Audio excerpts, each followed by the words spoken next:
trany tenako evitra hoe toky vita kireo ambetindresakao satria vo vitakafondao taloha fa ianao tsy ohatrazy fa nitondra zavany ilay fiainako kely efa rotikeny vity fa ianao tsy ohatrazy nomenao afanany ilay foko efa saiky anangatsy ka eno kely ane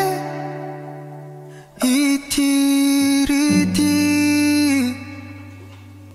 tsy haiko fa de lasa tikanao